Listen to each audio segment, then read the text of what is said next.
Hola a todos y bienvenidos. Hoy nos acompaña Karin Kneissl, la exministra de Asuntos Exteriores de Austria. Así que sí, bienvenida al programa. Es un placer volver a verte. Buenos días, profesor Diesen. Muchas gracias por la invitación.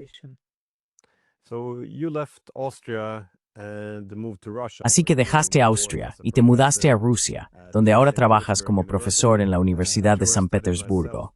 De hecho, donde yo mismo estudié en 2006. Y allí eres el director del Centro Gorky, que es un observatorio geopolítico para las cuestiones clave de Rusia. Allí abordas los desafíos geopolíticos y socioeconómicos de Rusia. Un tema muy interesante, porque como sabemos, Rusia ha estado realizando un gran giro geoeconómico del tradicional Occidente hacia Oriente.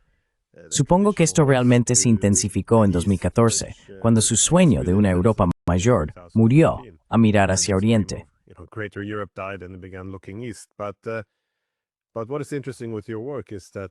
Pero lo interesante de tu trabajo es que al analizar las sanciones y abordar algunos de los desafíos económicos, demuestras cómo las sanciones de Occidente han intensificado mucho este cambio.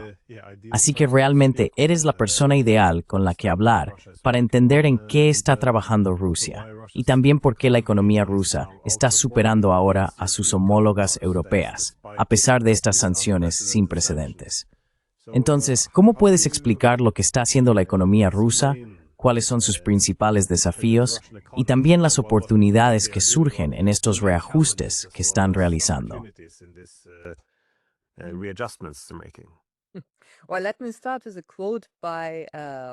Bueno, permítanme empezar con una cita del director ejecutivo de una empresa bastante grande del sector de los minerales.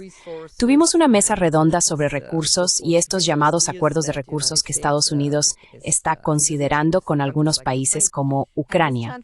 Y este señor dijo, a finales de abril hicimos esta mesa redonda en el Centro Gorky, por favor no levanten todas las sanciones, porque las sanciones nos ayudaron a diversificarnos, a crecer, a encontrar realmente nuevas formas y a contratar a otras personas.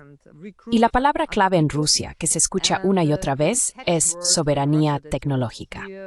Así que lo que las empresas y el gobierno solían comprar durante décadas, ahora están intentando, aunque no en todos los ámbitos funciona como quieren, pero cada vez va mejor, hacerlo por sí mismos.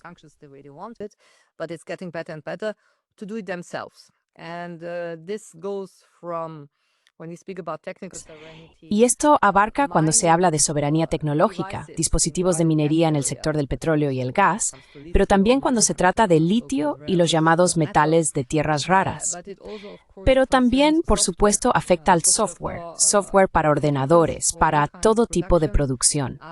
Por ejemplo, el año pasado visité empresas en Altai, donde estuve dando clases, un instituto pequeño pero muy interesante, con un entorno realmente fascinante, donde la gente se dedica de verdad a su formación.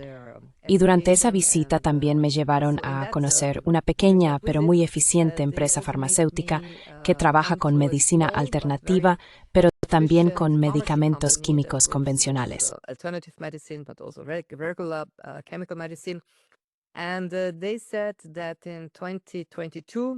Y dijeron que en 2022 su software fue proporcionado por empresas farmacéuticas alemanas. Lo detuvieron todo. Así que de un día para otro, simplemente no pudieron continuar con la producción de sus productos.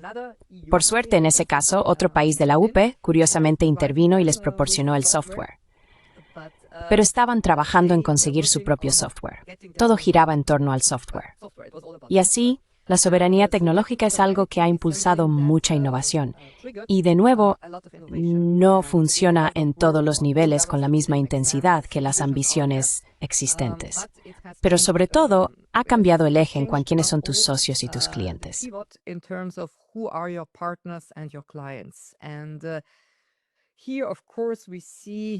Y aquí, por supuesto, vemos a los asiáticos interviniendo, vemos a India, China y otros socios del sur de Asia, no solo como clientes de petróleo, gas y otros minerales, sino también como socios a la hora de obtener esta soberanía tecnológica. Así que esta cita de por favor, no levanten todas las sanciones es muy reveladora, porque déjenme darles otro ejemplo muy sólido que quizás sea mucho más convincente. Rusia se ha convertido en el principal exportador de alimentos en lo que respecta a trigo, cereales y aceite de girasol. Compiten con Ucrania por el primer puesto en aceite de girasol, pero en trigo y cereales, Rusia es el número 1.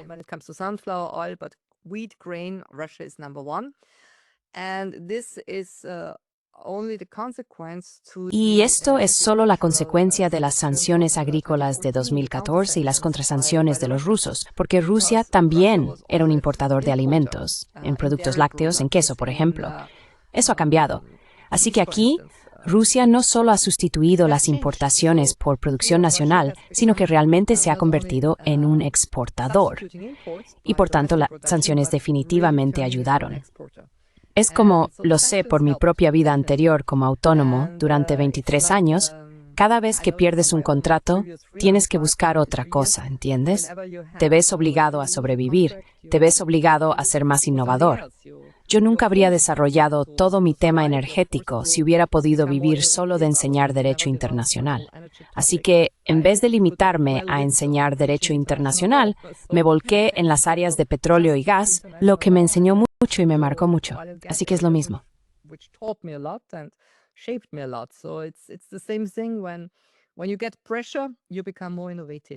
Cuando se recibe presión, uno se vuelve más innovador. Y esto les ocurre a las personas. Puede sucederle a sociedades enteras, a entidades estatales, a economías. Así que esto es, si puedo resumirlo, la presión externa hizo que la economía fuera más innovadora. Pero hay un pequeño pero, por supuesto, en todo esto. Hay un problema. Se discute abiertamente, no se oculta nada. También fue un tema en el SPF, hasta cierto punto. Son los altos tipos de interés y esto hace que la gente sufra. Tienes tipos de interés de alrededor del 20% y es imposible para una persona promedio pedir un préstamo para un piso, pedir un préstamo porque tienes una empresa y necesitas invertir. Y he asistido a varios debates donde representantes de grandes entidades y empresas medianas decían, esto tiene que cambiar. Así que los tipos de interés son una gran carga para la economía. A big burden to the economy. Bueno, a veces tengo la impresión de que Rusia tiene que volver a aprender. Bueno, ha vuelto a aprender algunas de sus lecciones de la segunda mitad del siglo XIX. En ese momento, Sergei Witte, el ministro de Finanzas hacia finales del siglo XIX, hizo el comentario de que nos estamos convirtiendo en una cuasi colonia para los demás europeos. Es decir, exportamos materias primas e importamos sus productos manufacturados. Todas nuestras economías están construidas para alimentar sus economías. En los años 90, uno tenía la impresión de que estaban volviendo a esto. Es decir, que Rusia solo exportaba energía, y luego utilizaban los ingresos de la energía para comprar productos manufacturados de Occidente.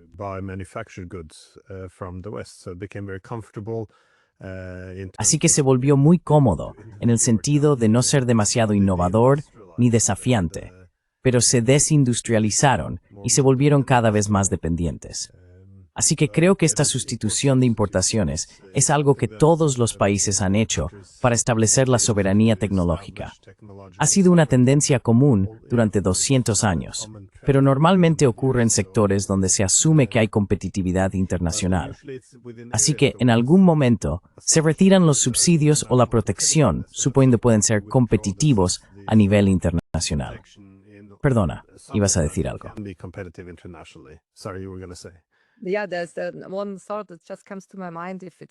Sí, hay una idea que me viene a la mente, si te resulta interesante a ti y a nuestra audiencia.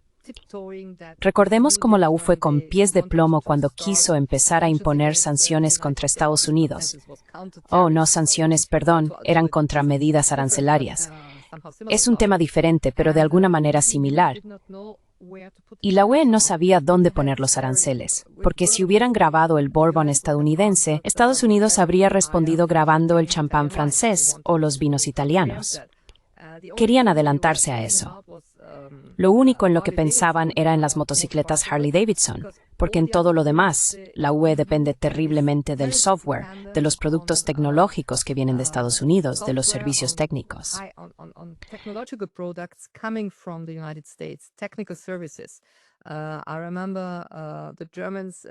Pero recuerdo a los alemanes debatiendo en el Bundestag la idea de imponer un arancel a los dispositivos Apple cuando tienes una actualización de software de Apple, para grabar eso. Así que pensaban que esta era la única manera de perjudicar a Estados Unidos. Y a diferencia de Rusia, la UE no tiene una alternativa a Amazon. Aquí en Rusia tienes 3 alternativas diferentes a Amazon. Tienes Wildberries, tienes Ozone, tienes otras. Tenés que funciona perfectamente. Lasted, lo que hace recibir entrega exclusiva para los más remotos, como en mi caso. Puedo tener sistema T-Rose para un perro.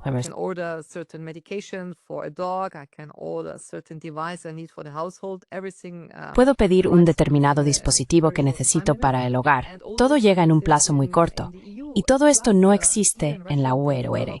Además, aquí en Rusia desarrollaron su propia, de hecho ya existía antes, Pavel Durov, y su respuesta a Facebook fue VK, y la gente lo utiliza. Así que todo este mundo tecnológico, que cada vez domina más, no se trata solo de petróleo y gas, no se trata solo de coches. Los coches son relativamente fáciles de producir, pero por supuesto, dominio tecnológico de las grandes tecnologías. Hay respuestas por los chinos, los indios, los rusos, pero no por parte de los europeos.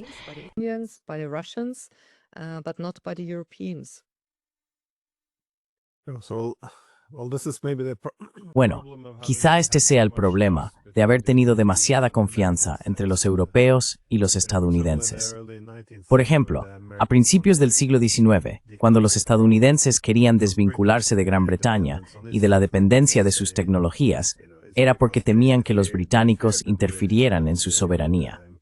El problema que creo que tuvimos en Europa fue esa suposición de que todos estamos en el mismo club, que todos somos amigos y aliados. Pero si confías demasiado, entonces estás dispuesto a volverte más dependiente de esa tecnología. Así que supongo que el beneficio para China, Rusia y otros que tienen una relación más difícil con los estadounidenses sería que tienen la necesidad de crear alternativas. Y como has señalado, los aranceles sin alternativas nacionales solo significan que te estás grabando a ti mismo. Así que no tiene mucho sentido.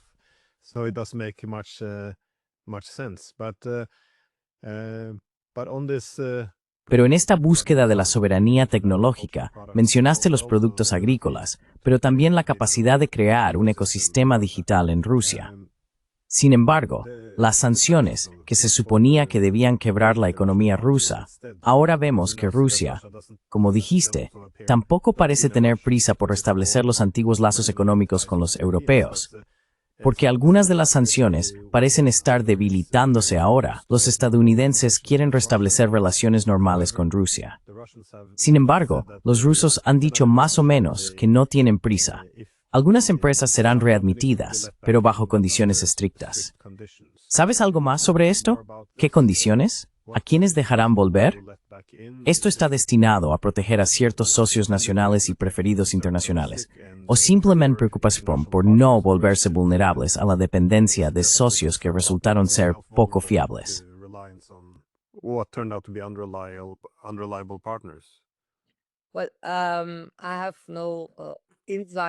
Bueno, no tengo ninguna información que pueda ser de algún tipo de valor noticioso explosivo y no la compartiría si la tuviera.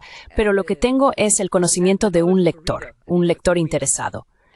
Y también mi consejo, que suelo dar en mesas redondas y charlas. Siempre digo que no es momento de ser demasiado amables, ¿sabes? Porque escucharías a las autoridades austriacas decir, bueno, estamos listos para reanudar el suministro de gas a la Unión Europea. Podemos hacerlo. Pero después de todo lo que ha pasado, mi consejo es que ante todo debe haber una compensación legal porque, especialmente en el sector de las materias primas, hubo tantas violaciones del derecho corporativo, del derecho internacional, incautación de propiedades.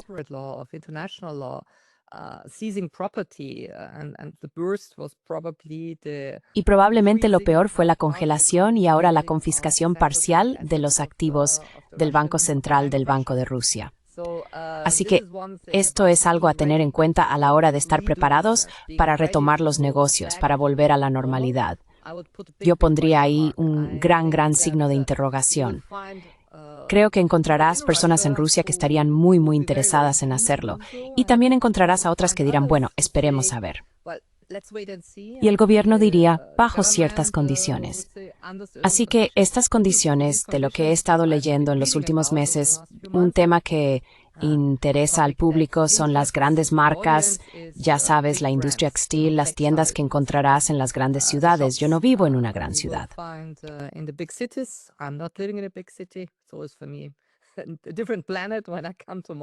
Siempre para mí es como estar en otro planeta cuando vengo a Moscú desde mi provincia. Pero en las grandes ciudades se puede ver que ciertas marcas nunca se fueron, porque querían seguir haciendo negocios en Rusia, y otras fueron compradas por entidades rusas. Pero aquí, permíteme centrarme en el sector textil. Quizás sea el más visible. La gente en Rusia ha empezado a ser más consciente de sus propios diseñadores y de la industria textil nacional. Yo mismo conocí a una joven diseñadora en Khabarovsk, en el extremo opuesto de Rusia, al norte de Vladivostok. Y me impresionó mucho la energía, las ideas y la creatividad de estas personas, porque dicen, ¿por qué deberíamos seguir imitando lo que durante décadas fue una especie de símbolo de estatus?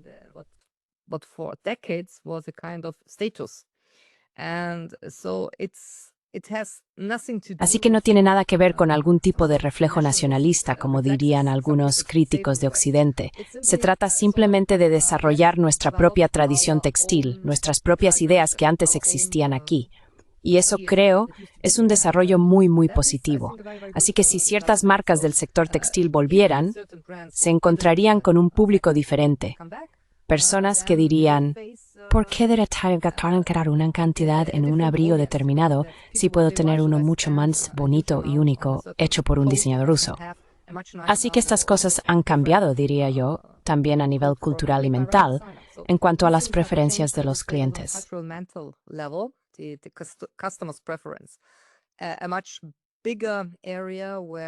Un área mucho más grande donde, por supuesto, se perdió una cantidad tremenda de dinero, especialmente por parte de los alemanes y también de los franceses, es la industria automovilística. En los 2 años que llevo viviendo aquí, he visto con mis propios ojos cómo los Mercedes, Audis y BMW no solo han sido reemplazados gradualmente, sino realmente de manera impresionante por coches chinos. Ya lo había dicho antes, y aquí en Rusia es muy visible. En 2020, el último libro que publiqué en Austria trataba sobre la transición de la movilidad, porque siempre me ha interesado mucho la industria automovilística. Es un barómetro del precio del petróleo, y el precio del petróleo es un barómetro de la industria automovilística. Así que van de la mano. Es interesante de observar.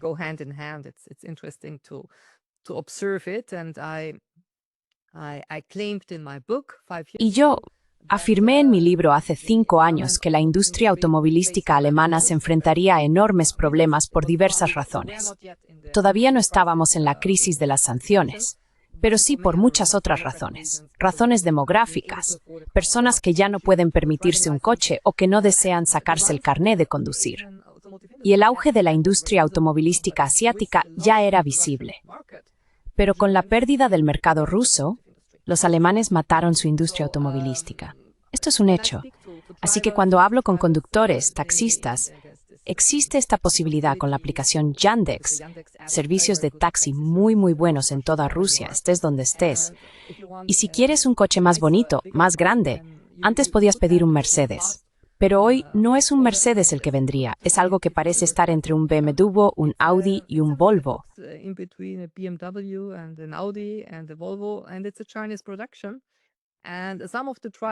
Y es una producción china.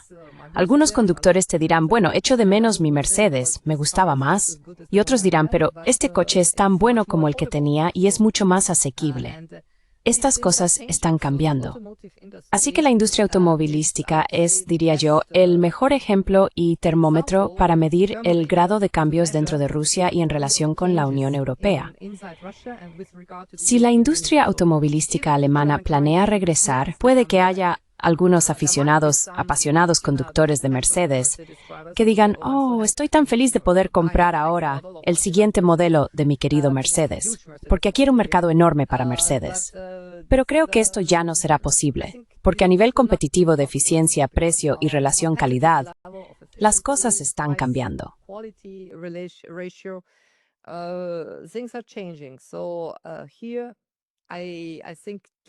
Así que aquí creo que la pérdida está presente y los alemanes están perdiendo su posición como campeones de la exportación, porque este puesto estaba asegurado por la industria automovilística, y esto ya no existe.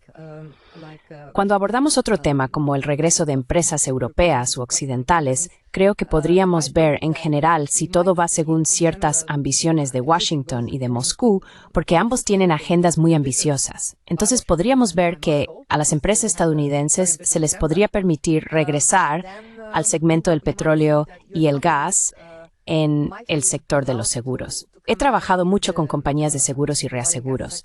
Desafortunadamente, tenemos un monopolio en el mundo anglosajón en lo que respecta a las compañías de seguros y no se ha desarrollado un verdadero sustituto. Es una cuestión de una enorme inversión, pero podría haber algún tipo de regreso en esos sectores de servicios.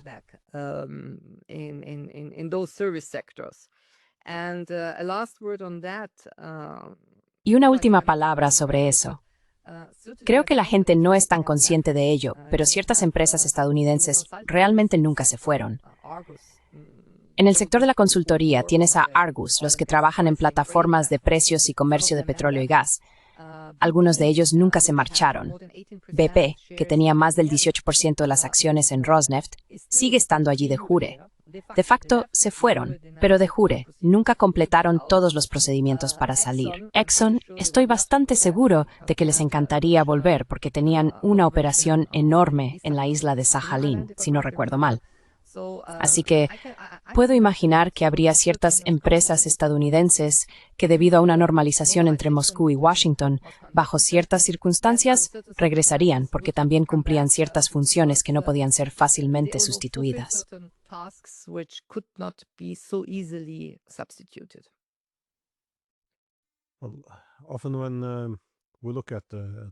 A menudo, cuando analizamos la principal conectividad económica en el mundo, puede dividirse en tres categorías. Está la tecnológica industrial, por lo que mencionas la soberanía tecnológica, pero también la conectividad financiera, cuando observas los bancos, las monedas y los sistemas de pago. La última es la conectividad más física, los corredores de transporte reales por tierra y mar que conectan los estados. ¿Cómo ves el progreso de Rusia en este aspecto? Porque tiene muchos corredores, por ejemplo, el corredor ártico y el corredor internacional de transporte norte-sur. Pero has escrito, creo, que Rotterdam es el pasado, Vladivostok es el futuro, o algo por el estilo. ¿Por qué Vladivostok, en la costa del Pacífico, por ejemplo, está adquiriendo tanta importancia? ¿Y por qué es significativo superar, supongo, la excesiva dependencia, al menos desde la perspectiva de Rusia, de los corredores de transporte controlados por Occidente?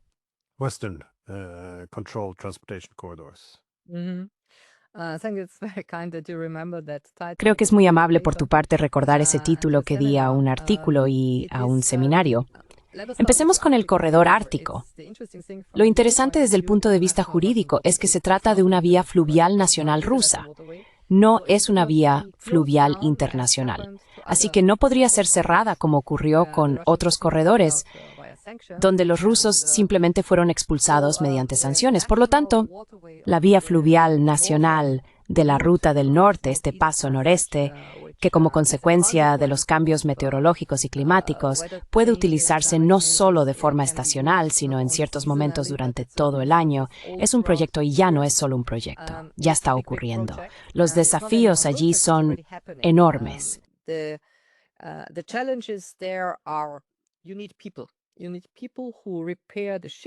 Necesitas gente, necesitas personas que reparen los barcos en los astilleros, necesitas personas que trabajen en esos rompehielos. Están ahí. Se ha logrado mucho gracias a los técnicos y empresas rusas, pero todo se reduce a la escasez de mano de obra cualificada. Este es un gran desafío. Y sobre eso discutimos, trabajamos, redactamos conclusiones sobre cómo se puede atraer a personas a esa parte de Rusia para trabajar con buenos salarios y perspectivas, que es lo que se necesita. También se trata de la infraestructura en esas ciudades. Así que hay grandes ambiciones. Ya se ha conseguido mucho. ¿Y por qué creo que Vladivostok es el futuro y Rotterdam es el pasado? También por los cambios demográficos. Vladivostok está conectada con Chennai, en el sur de la India. Because Vladivostok is connected to Chennai in southern India. There is already a lot happening. There's a lot of Ya están ocurriendo muchas cosas. Hay mucho transporte marítimo. Y China también enfrenta un cierto desafío demográfico porque su población está envejeciendo antes de hacerse rica. Esto supone un enorme reto para el sistema de seguridad social chino, mientras que la India y otros estados asiáticos como Indonesia y Vietnam, socios en crecimiento de Rusia. El presidente indonesio también fue el invitado principal en el SASEP-IEF la semana pasada. Así que esos países y regiones, desde un punto de vista demográfico, representan mucho más el futuro. Y aquí volvemos a temas como la movilidad y el aumento del nivel de vida. La gente necesita comprar ciertas cosas para ello. Van a necesitar energía fósil. No se puede construir una sociedad industrial basándose principalmente en las energías renovables.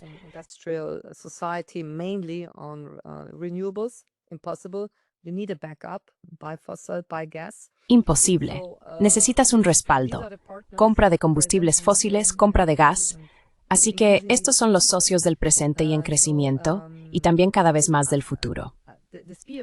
En cuanto al SPIEF y otras conferencias, no tengo tantos puntos de comparación. La primera vez que asistí fue en 2021-2022, pero para entonces las cosas ya habían cambiado.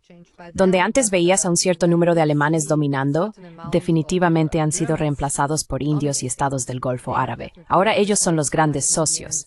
Así que todo este giro hacia Oriente, que en teoría ocurrió hace mucho tiempo, creo recordar también en los años 80 cuando estudié en Washington solo durante 6 meses, pero la mayoría de los seminarios en la Universidad de Georgetown trataban sobre la región del Asia-Pacífico.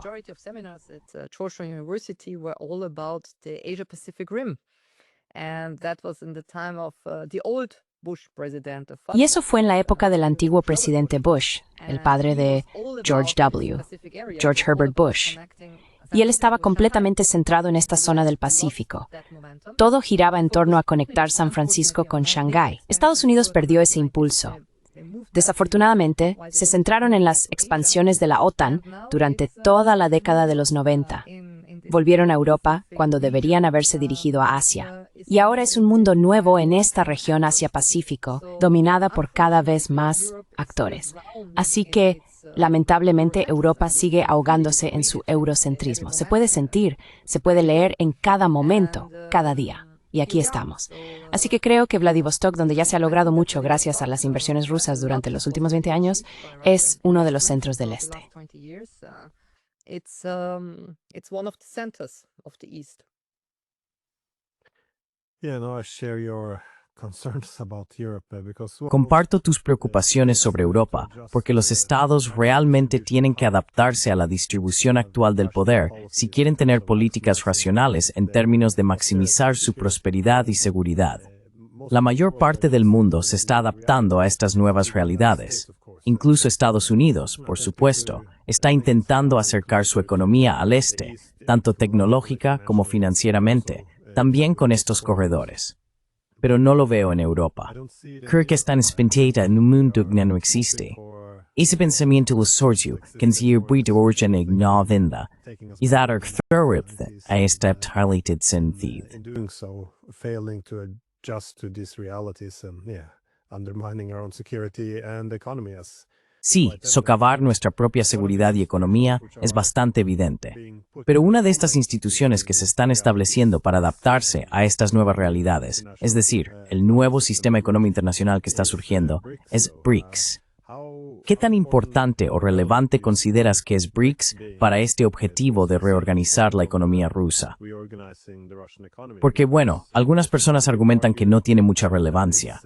Otros lo ven, supongo, como la institución más crítica. Others see it as Me preguntaba en qué punto te sitúas tú y por qué. I was wondering where where and why you fall on this line? Well, let me take a little bit of formalistic approach. Bueno, permítanme adoptar un enfoque algo formalista, y pido disculpas por ser formalista, pero dado que vengo del ámbito jurídico y mi mente, por así decirlo, está en las estructuras legales, BRICS aún carece de una carta. Le falta el nivel institucional para ser algo parecido a una organización. Así que soy consciente de que hubo muchas voces, especialmente los indios, que se mostraron reacios a convertirlo en una organización plenamente desarrollada. Creo que otros miembros de BRICS, probablemente también Rusia, habrían preferido transformarlo en algo que realmente cumpla con los requisitos para ser considerado una verdadera institución, una verdadera organización. Para eso se necesita una carta, un documento fundacional, como la Carta de las Naciones Unidas, o por ejemplo la Carta de la Organización de Cooperación de Shanghái.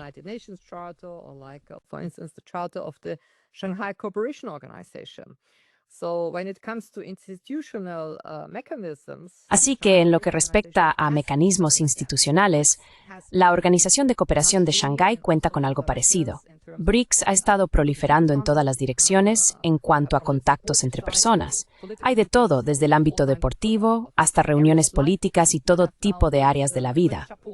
Ahora existe un paraguas de BRICS que lo engloba, pero aún falta el marco institucional. Y sí, existe un banco de BRICS, hay trabajo, tenemos una directora, Dilma Rousseff, la expresidenta de Brasil, que está trabajando en ello con su equipo. Y hay diferentes posturas entre los distintos actores para crear una moneda de BRICS. Eso sería un cambio radical. Todavía no existe. Así que BRICS, desde mi punto de vista formalista, siempre digo que aún carece de este requisito legal.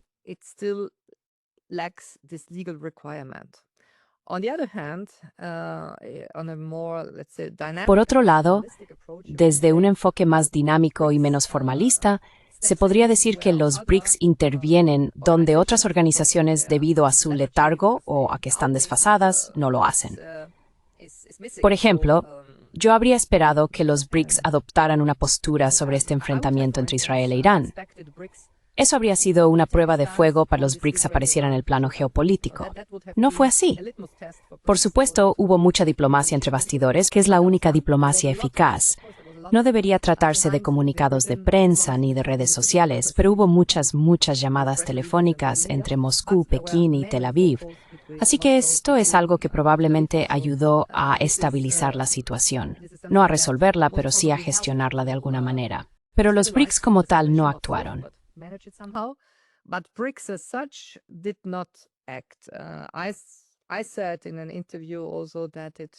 También dije en una entrevista que debería haber pasado algo, ya sabes.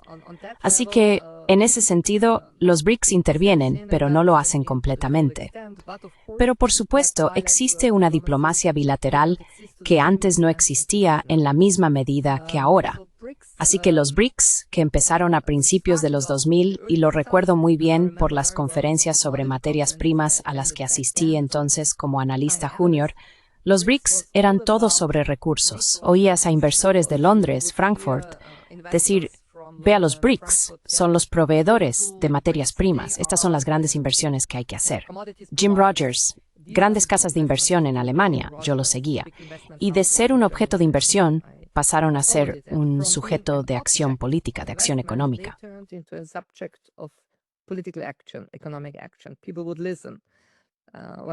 La gente escucharía. Cuando me convertí en ministro en 2017, pedí a mis colegas que me proporcionaran nuestra posición sobre la Organización de Cooperación de Shanghái y los BRICS, y me miraron y dijeron que no teníamos ninguna. Nunca lo habíamos discutido en los consejos de la Unión Europea. Así que les pregunté, ¿nunca habéis discutido sobre los BRICS? ¿Nunca habéis tenido ningún documento, ninguna posición, ninguna mesa redonda de intercambio de ideas sobre la Organización de Cooperación de Shanghái? Nada. Y el hecho de que haya una falta de realismo en la Unión Europea, porque al menos deberíais debatirlo. A Estados Unidos le disgustan los BRICS. Y cuando informaron a Donald Trump de algo como que los BRICS querían abandonar el dólar y decir adiós al billete verde, su primera reacción fue no.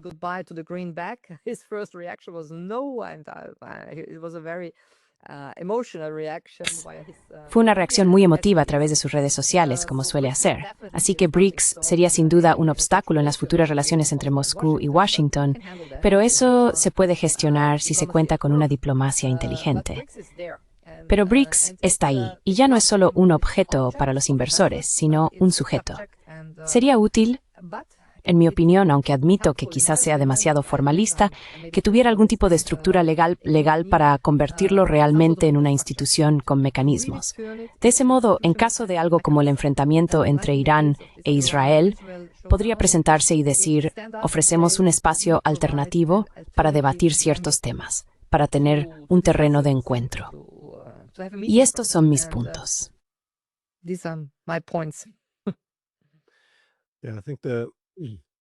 Sí, creo que el hecho de que Europa ignore a los BRICS es en parte un legado del momento unipolar, porque después de la Guerra Fría, muchos de los esfuerzos para organizar Europa se centraron únicamente en las instituciones europeas.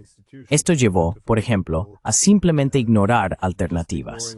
Así, la OTSC, la cooperación militar postsoviética, preguntó sobre la posibilidad de cooperar entre la OTAN y la OTSC para evitar fricciones de suma cero y armonizar intereses. Y esto fue simplemente rechazado. No querían hablar con ellos en absoluto, porque una vez que hablas con ellos, se les percibe como legitimados, y entonces tienes un centro de poder competidor.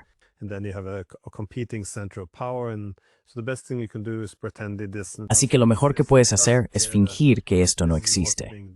Parece que esto es lo que se está haciendo con la Organización de Cooperación de Shanghái o los BRICS. Sí, cierra los ojos, finge que no están ahí. Pero entonces, por supuesto, está surgiendo un mundo completamente nuevo. Y como has dicho, ni siquiera lo hemos discutido. Así que es un terreno muy peligroso. Pero sí, eso me lleva a mi última pregunta. ¿Crees que, ahora que parte de esta guerra parece estar llegando al menos a sus etapas finales, o que las cosas no van bien, Estados Unidos, como dije, está buscando normalizar las relaciones de nuevo con Rusia? Europa también.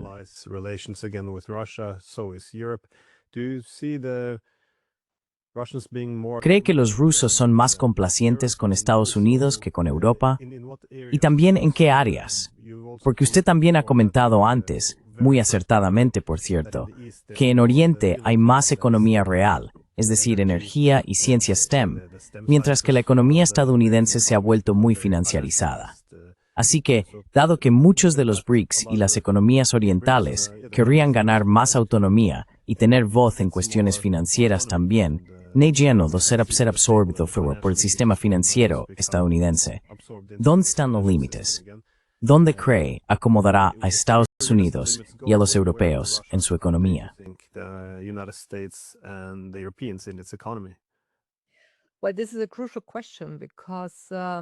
Bueno, esta es una cuestión crucial porque por un lado vemos un avance muy prudente pero también eficaz por parte tanto de Moscú como de Washington para impulsar una agenda. Comenzaron en febrero con la primera reunión en Riad entre los ministros de Asuntos Exteriores. Hubo varias llamadas telefónicas entre los presidentes. La primera, el 12 de febrero, fue sin duda un rompehielos. Sacudió las cosas. Tomó por sorpresa a los europeos. No fuimos informados, no se nos consultó. Vamos, chicos. Quiero decir, ¿quién nos va a preguntar cuando los presidentes de dos grandes potencias hacen una llamada telefónica? Pero fue muy revelador cómo reaccionaron. Se quedaron impactados. Y contra todo pronóstico, este acercamiento bilateral sigue avanzando. Y mi opinión al respecto es la siguiente.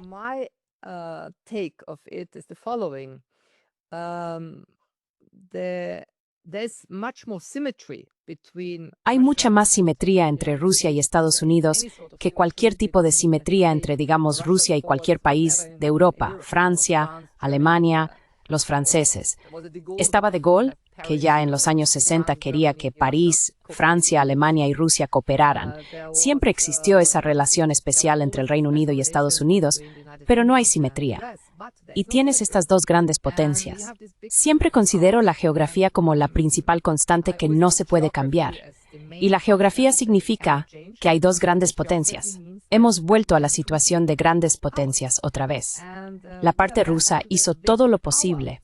Y creo que esto tuvo mucho que ver con la actitud muy personal del presidente Putin, que sentía un gran aprecio por Alemania.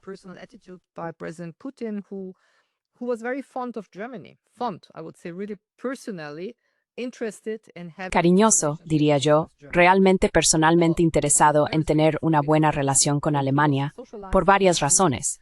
Quizás también influyó la forma en que fue socializado en su juventud.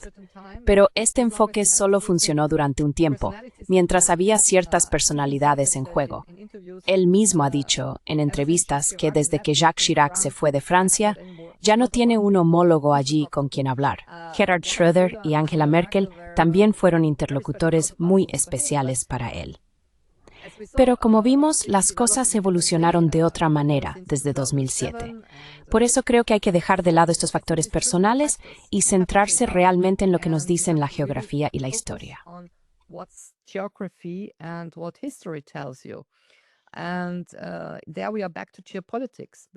Y ahí volvemos a la geopolítica, porque la geografía es el factor constante de la historia. Y en ese nivel hay muchísimas más oportunidades para la cooperación normal, técnica y cotidiana entre Estados Unidos y Rusia. Antes de llegar a Rusia, realmente era muy ignorante sobre Rusia. Conozco el mundo árabe e Irán, pero no Rusia. Viví en Estados Unidos durante un periodo muy corto de mi vida, pero trabajé con una universidad estadounidense durante muchos años. Así que podría decir que tengo algo de experiencia con Estados Unidos. Y siempre que hablamos ahora de esta relación entre Estados Unidos y Rusia, digo que hay muchísimas más similitudes, también a nivel social.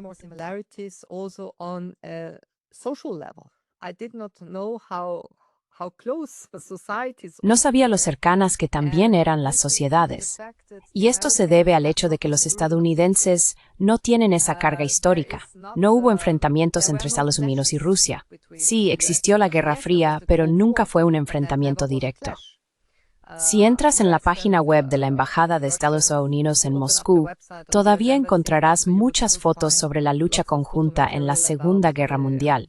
Así que hay ciertos elementos en los que se puede encontrar consenso, también al leer la historia, porque la historia no es una carga tan pesada como lo es para los alemanes, austriacos u otros centroeuropeos. Es una historia diferente cuando estás en Portugal o Irlanda, pero ellos no tienen mucho peso dentro de la Unión Europea.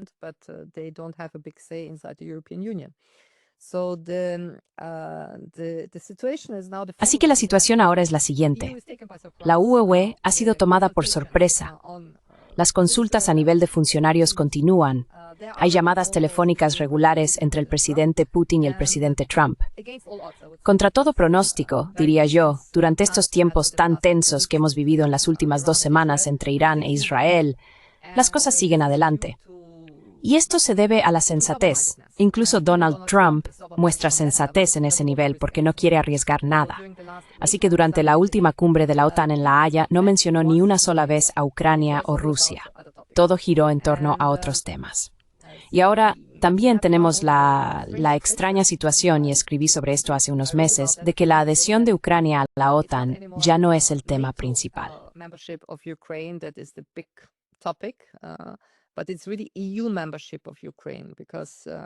Pero en realidad se trata de la adhesión de Ucrania a la UN, porque la UN se está convirtiendo en una entidad militarizada. La Comisión Europea está arrogándose competencias que legalmente hablando no le corresponden. Así que aquí vemos una actitud más relajada por parte de Washington hacia Rusia. Ucrania no es esencial para ellos. Si no puedes resolverlo, entonces gestiónalo de alguna manera. Nadie aquí en Rusia quiere verlo como un conflicto congelado. Debería resolverse. Pero para Washington no es una prioridad. Para ellos, la antigua prioridad que Trump ya tenía durante su primera administración, todo gira en torno a contener a China. Y así se escucha en Washington, bueno, perdimos a Rusia frente a China y a Irán, y así sucesivamente.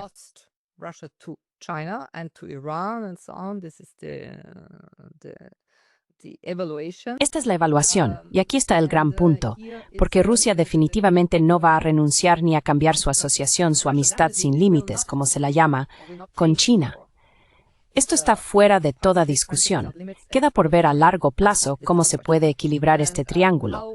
Pero a corto plazo, sin duda, veremos una normalización. Llevo diciendo desde finales de febrero que habrá vuelos directos entre Nueva York y Moscú antes de que los haya entre Berlín o Viena y Moscú.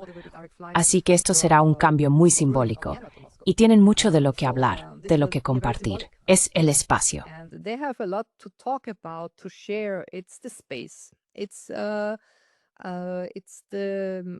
Son los temas de Asia Occidental, Oriente Medio. Allí tienen intereses compartidos, no siempre los mismos, pero ambos buscan algún tipo de estabilización.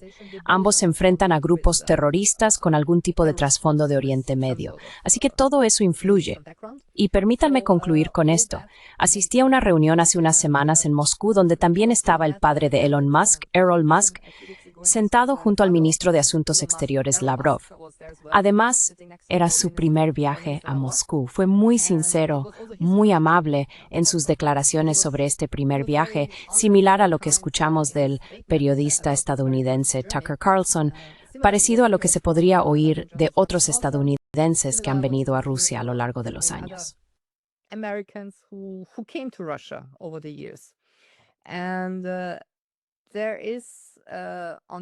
Y también hay, a nivel humano, diría yo, una disposición diferente para implicarse. Y bueno, es mentalidad y es geografía. Cuanto más grande es tu país, más fácil puede ser encontrarse con otro país grande. Permítanme concluir con esto. Tuve la oportunidad en junio de 2001, hace exactamente 24 años, de asistir como corresponsal independiente a la reunión entre el presidente Putin y George Bush. Bush llevaba solo un año en el cargo. Fue antes del 11 de septiembre. Y Rusia estaba en una situación económica diferente a la de hoy. Tenía sus problemas. Apenas estaba saliendo de los problemáticos años 90 con grandes deudas.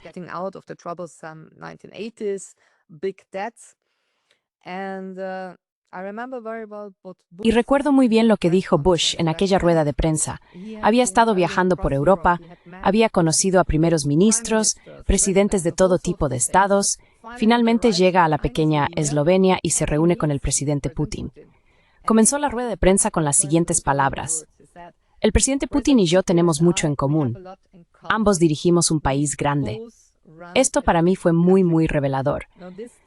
Ambos tenemos 2 hijas, que era una especie de acercamiento personal, ¿sabes? Interactuemos también a nivel personal. Y dijo algo que en aquel momento malinterpreté, pero que hoy entiendo mejor.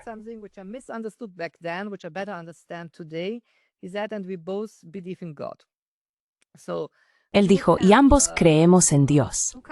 Así que tienes 2 países donde la religión en el espacio público juega un papel, lo cual es diferente de la Unión Europea, y también tienes ahora mismo, a nivel social, una nueva ola de conservadurismo en Estados Unidos que no terminará con la administración Trump, creo que continuará, y tienes todo el debate sobre los valores en Rusia, que también se está produciendo a un nivel mucho más conservador. Así que todo esto, creo, cuando se observa el panorama general, muestra hay más convergencia entre Moscú y Washington que entre Washington y los europeos, o entre los europeos y Rusia.